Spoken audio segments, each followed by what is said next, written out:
Osteoporosis എന്നാൽ എന്താണ് എന്നുള്ളത് ആദ്യം നമുക്ക് നോക്കാം. അതായത് ഓസ്റ്റിയോപൊറോസിസ് എന്ന് പറയുന്നത് പോറസ് എന്ന് പറയുന്നത് നമുക്കറിയാം ബ്രിറ്റിൽ ബോൺ, അല്ലെങ്കിൽ സാധാരണ എത്ര കട്ടിയിലാണോ എല്ലുകൾ ഇരിക്കേണ്ടത് ആ കട്ടിയിലല്ലാതെ കട്ടി കുറഞ്ഞു പോകുക എല്ലുകളുടെ.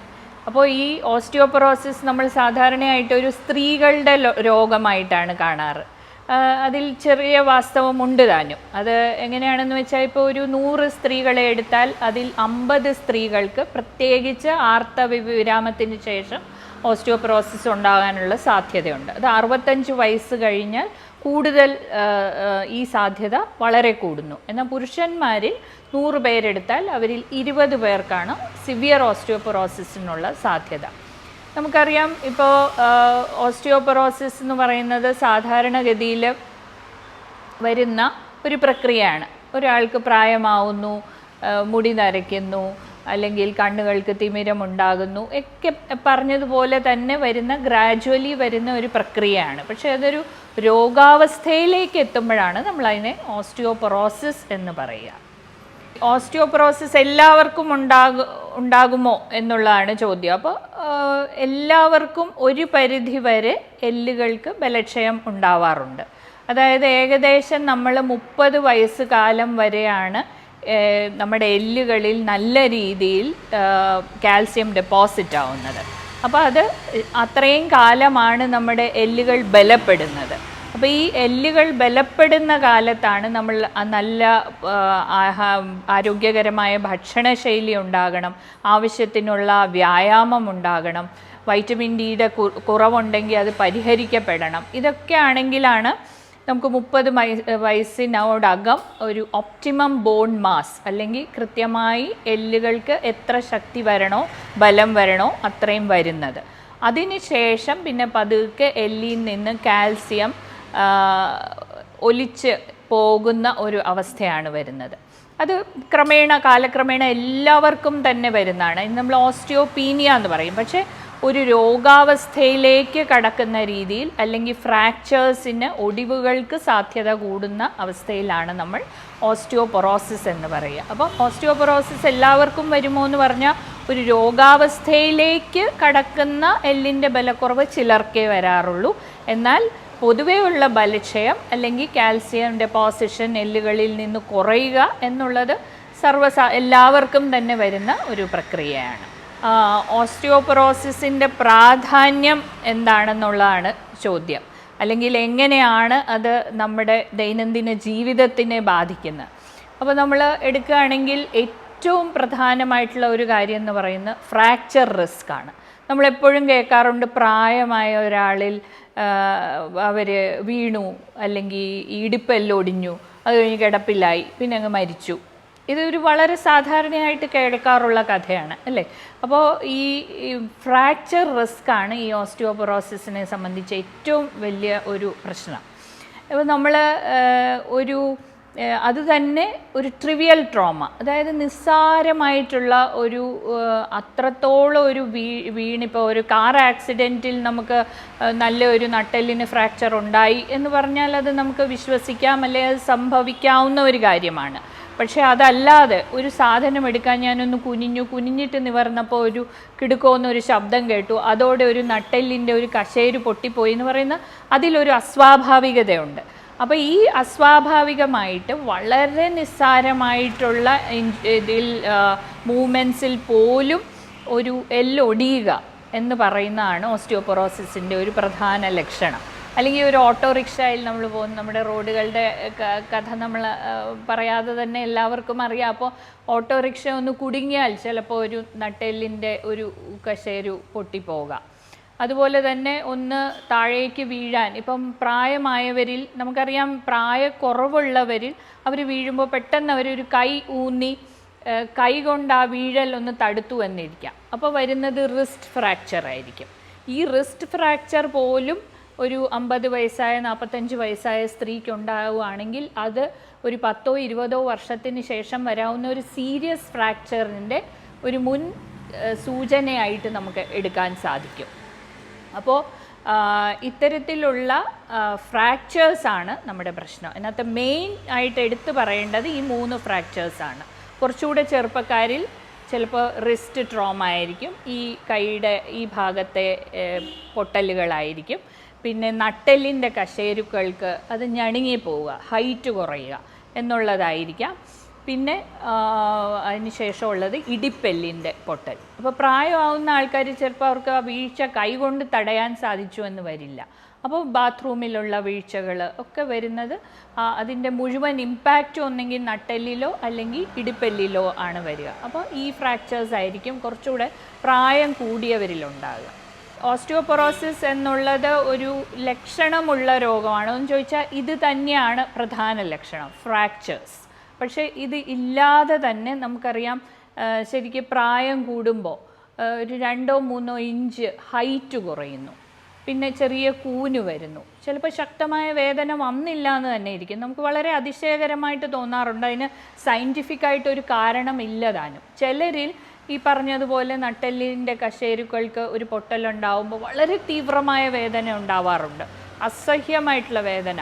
പക്ഷേ ചിലരിൽ അത് വളരെ സൈലൻ്റായിട്ട് അവിടെ നിന്നുകൊണ്ട് നമ്മൾ ചിലപ്പോൾ ഒരു കൂനിന് വേണ്ടിയിട്ട് ഒരു എക്സ്റേ എടുക്കുമ്പോഴായിരിക്കും 2-3 കശേരുക്കൾ പൊട്ടിയിരിക്കുന്നതായിട്ട് നമുക്ക് കാണാൻ സാധിക്കുന്നത്.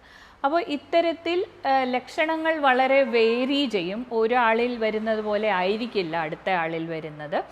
ചിലപ്പോൾ ഒരു ജസ്റ്റ് കുറച്ചൊരു ഉയരക്കുറവ് സംഭവിക്കുക, ചെറിയൊരു കൂന് ഒക്കെ തന്നെ ഓസ്റ്റിയോപൊറോസിസിൻ്റെ ലക്ഷണങ്ങളായിട്ട് നമുക്ക് എടുക്കാൻ സാധിക്കും. ഓസ്റ്റിയോപൊറോസിസ് എങ്ങനെ തടയാൻ സാധിക്കും? ഓസ്റ്റിയോപൊറോസിസ് തടയാൻ ഒരു പരിധി വരെ നമുക്ക് സാധിക്കും. അതായത് ഏറ്റവും പ്രധാനം എന്ന് പറയുന്നത് ഓസ്റ്റിയോപൊറോസിസ് തടയേണ്ടത് അല്ലെങ്കിൽ എല്ലുകളുടെ ബലക്ഷയം തടയേണ്ടത് ബലക്ഷയം വന്നതിന് ശേഷമല്ല. ആദ്യത്തെ കാര്യം എന്ന് പറഞ്ഞാൽ എല്ലുകൾക്ക് ശക്തി ഉണ്ടാകാനുള്ള ശ്രമം ആദ്യഘട്ടങ്ങൾ. ഇപ്പം ചെറിയ കുട്ടികളായിരിക്കുമ്പോൾ തന്നെ അവർക്ക് ആവശ്യത്തിന് കാൽസ്യവും വിറ്റമിൻ ഡിയും ഒക്കെ അടങ്ങിയ ഭക്ഷണം, അല്ലെങ്കിൽ കൃത്യമായ ഒരു വ്യായാമം, നല്ല പ്രോട്ടീൻ റിച്ച് ആയിട്ടുള്ള ഭക്ഷണം, ഇവയെല്ലാം കിട്ടിക്കഴിഞ്ഞാൽ 30 വയസ്സ് വരെ ആവശ്യത്തിനുള്ള സ്ട്രെങ്ത് ബോൺസിനുണ്ടാവും. അപ്പം അതിൽ നിന്ന് കുറേ എടുത്താലും ശരി ബോൺ അപ്പോഴും സ്ട്രോങ് ആയിട്ട് നിലനിൽക്കും. അതിനുശേഷം സ്ത്രീകളിൽ സംഭവിക്കുന്നതെന്ന് പറഞ്ഞാൽ ആർത്തവ വിരാമത്തിന് ശേഷം പെട്ടെന്ന് ഈ എല്ലുകളിലെ കാൽസ്യം നീങ്ങാൻ തുടങ്ങും, മാറാൻ തുടങ്ങും. അപ്പം എല്ലുകൾക്ക് കുറച്ചുകൂടെ വീക്കാവും, എല്ലുകൾ കുറച്ചും കൂടെ അതിൻ്റെ ബലം ക്ഷയിച്ചു തുടങ്ങും. അപ്പോൾ ഈ ആർത്തവ വിരാമത്തിന് ശേഷം സ്ത്രീകൾ പ്രത്യേകിച്ചും ആഹാരകാര്യങ്ങളിൽ ശ്രദ്ധിക്കണം.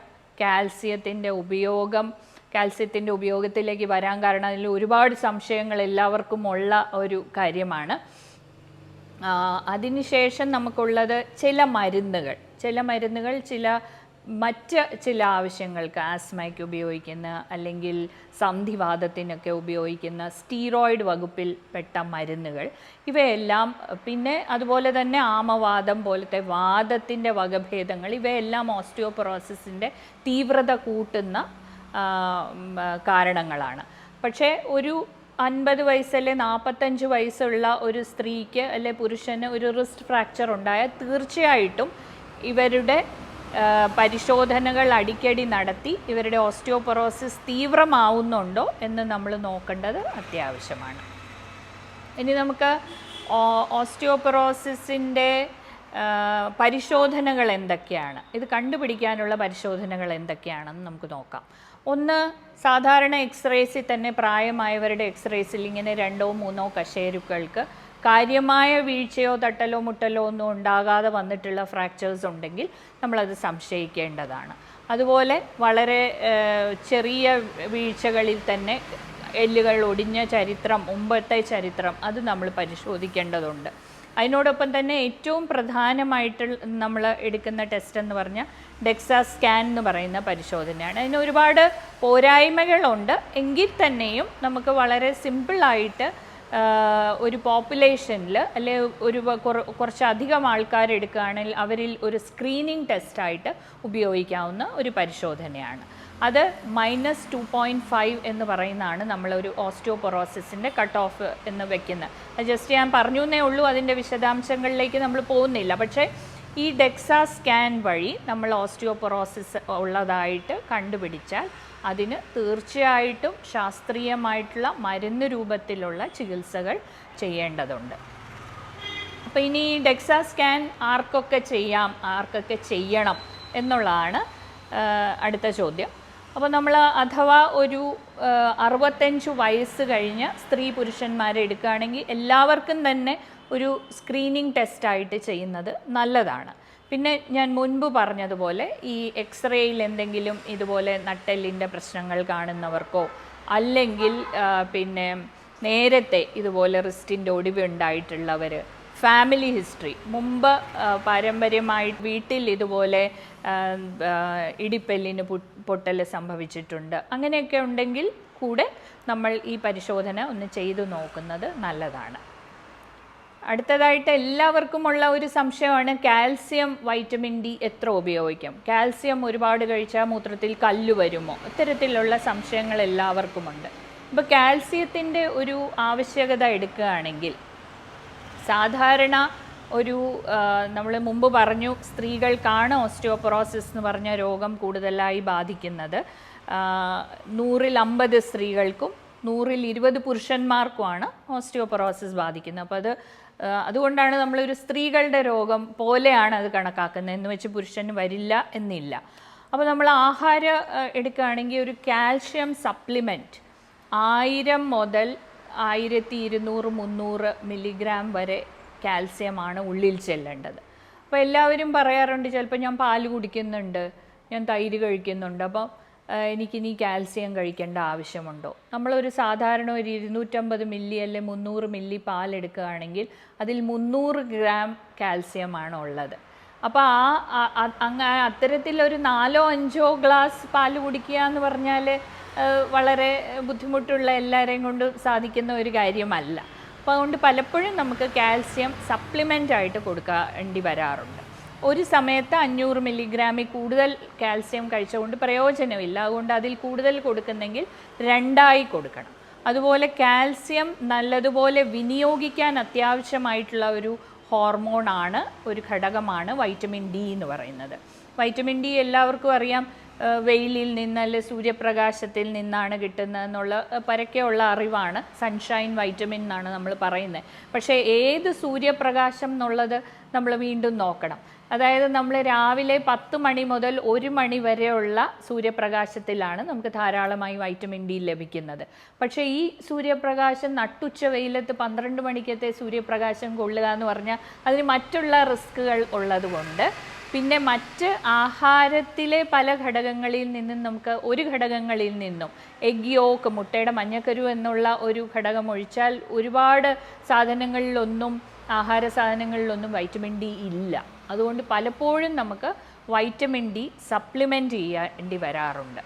അപ്പോൾ ഒരു ദിവസം 600 മുതൽ 800 ഇൻ്റർനാഷണൽ യൂണിറ്റോ ഒരാഴ്ചയിൽ 60,000 ഇൻ്റർനാഷണൽ യൂണിറ്റോ എന്നുള്ള കണക്കിൽ നമ്മൾ ഏകദേശം 2 മുതൽ 3 മാസക്കാലം വരെ കൊടുത്ത് അതിനുശേഷം ഒരു മെയിൻ്റനൻസ് ആയിട്ട് പോവുക എന്നുള്ളതാണ് സാധാരണ നമ്മൾ മെഡിക്കലി ചെയ്യാറ്.